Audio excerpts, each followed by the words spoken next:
안녕하세요. 반갑습니다. 사진 풍수의 사주. 네, 반갑습니다. 네, 이성규입니다. 네, 반갑습니다. 오늘은 어떤 주제에 대해서 알아볼까요? 그것은 바로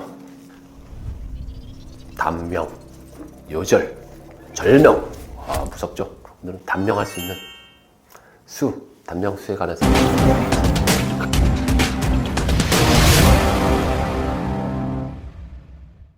크게 세 가지를 한번 알아볼게요.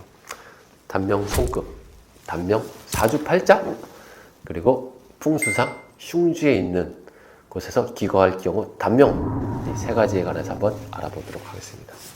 우선 손금에 관해서 한번 알아볼게요. 생명선, 그림을 보시게 되면은 생명선은 말 그대로 내가 살아가는 자연적인 수명을 나타내는 것입니다. 진한 생명선이 아주 짧게 끊어진 경우, 두껍고 진한 생명선이 끊어질 경우를 말하는 것입니다. 지극히 짧은 생명선은 자연적 수명이 짧다는 것입니다. 즉 단명의 기운을 갖고 있다는 것입니다. 그리고 다음을 보시게 되면 굵은 생명선이 끊어져서 안쪽 선이 약하게 이어지거나 안쪽으로 이어지는 선이 짧은 사람, 이런 사람은 조심하셔야 됩니다. 젊은 시절에 요절, 단명할 수 있는 손금입니다. 그리고 꼭 생명선만이 아닙니다. 두뇌선도 같이 봐야 되는 것입니다. 두뇌선을 보시게 되면은 그림에서처럼 진한 두뇌선이 중지 바로 아래에서 끊어진 경우, 이런 경우는 머리 부분에 불축의 흉운을 암시하며 머리 부분의 장애나 질병으로 뜻하지 않는 죽음을 맞게 된다는 것입니다. 양손 다 이런 자국이 있을 때는 더욱더 확실한 경고이니까 조금 잘 보시기 바랍니다. 그리고 두뇌선이 토성구로 가다가 감정선에 막힌 경우, 이러한 손금은 뇌 질환에 걸리기 쉬운 경우이면서 만약 감정선 좀 더 위로 뻗어 있으면 익사를 암시하고 있어요. 이 자체가 좀 더 뻗어 있다. 그러면 또한 머리의 부상이나 뇌진탕으로 사망하게 되는 경우입니다.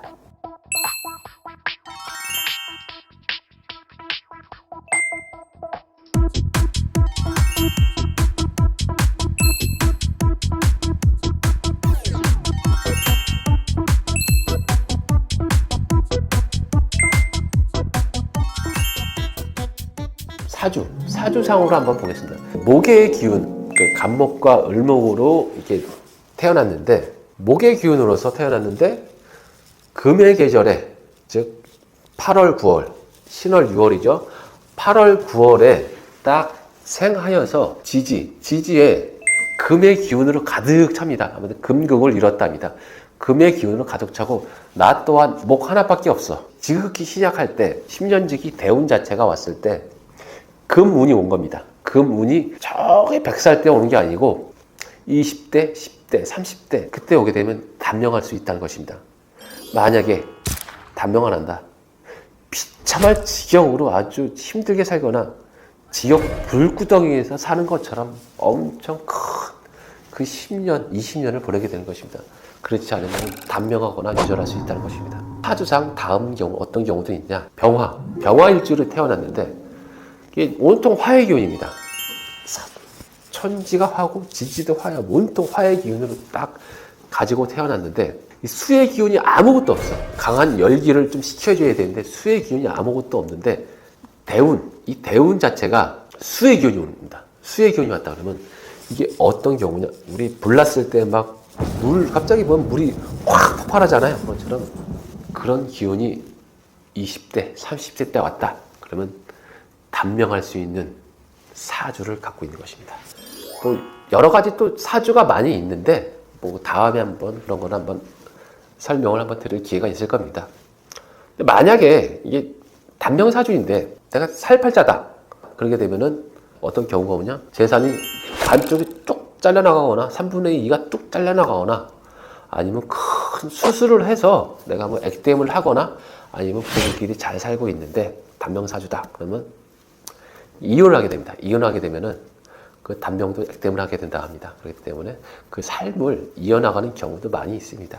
풍수로 한번 보시게 되면은, 풍수는 조금 좀 어려울 수도 있겠는데, 동사택, 서사택인 그런 팔택법으로 봤을 때, 파군, 절명방이죠. 절명방, 뭐, 질병, 재앙, 죽음의 방위가 바로 절명방입니다.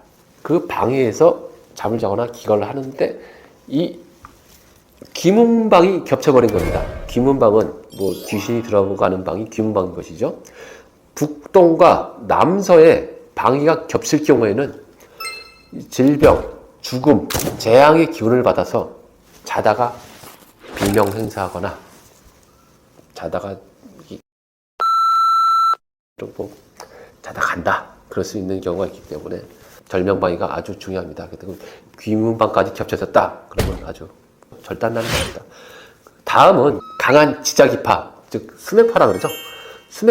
수맥파에서 오랫동안 잠을 자거나 기거를 했을 때 목숨이 위험할 수 있습니다. 수맥파가 강하면은 암을 유발하거나 뇌혈관 질환, 심장 질환 등으로 유발하게 돼서 건강상 치명적이 됩니다.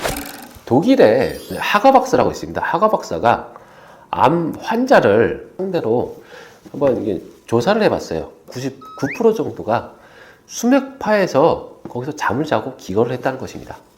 그만큼 위험하다는 것이죠. 그리고 네덜란드의 프로프 박사가 한번 또 조사를 한번 해봤어요.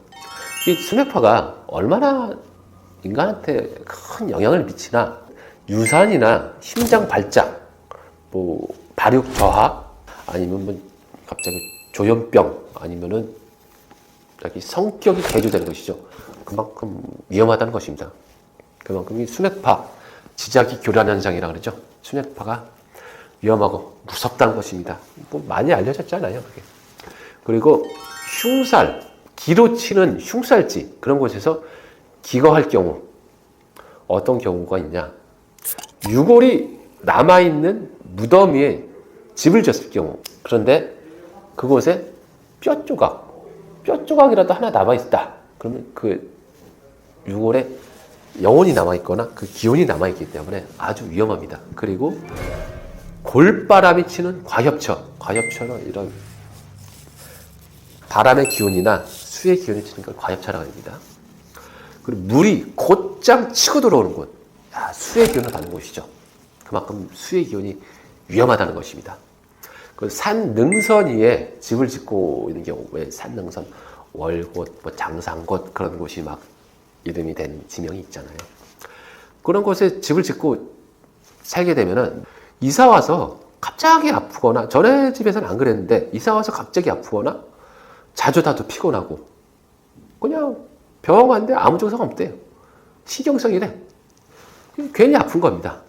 결국에는 뭐 병명도 못 찾고 그러다가 뭐 사망하는 경우가 있습니다.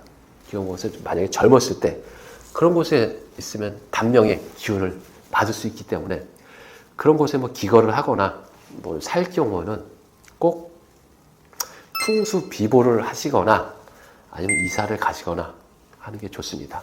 오늘은 뭐 세 가지 경우로 뭐 간단하게 알아봤는데, 단명의 기운을 가진 손금, 단명의 사주, 단명할 수 있는 풍수의 흉살지에 관해서 한번 알아봤습니다. 단명할 손금은 내가 열심히 운동을 하고 열심히 뭐 생활을 열심히 한다 그러면 손금은 바뀌기 때문에 크게 저거 하지 마세요. 좌절하지 마시고. 단명할 사주 팔자는 전에도 말씀드렸듯이 덕을 쌓고 베풀게 되면은 그 단명의 살기가 나에게 유하게 벗어나거나 비켜나갈 수 있습니다. 풍수상 그리고 단명의 그런 살기에 있는 곳에 있다. 그러면 풍수 비보를 하여서 그곳을 조금 길을 좋게 만들거나 아니면 그곳을 이사 가시면 될 것입니다. 단명, 말이 좀 무섭죠. 요절한다, 절명한다, 단명한다. 그 세 가지에 대해서 단명, 사주, 단명, 손금, 방금 풍수에 대해서 알아봤습니다.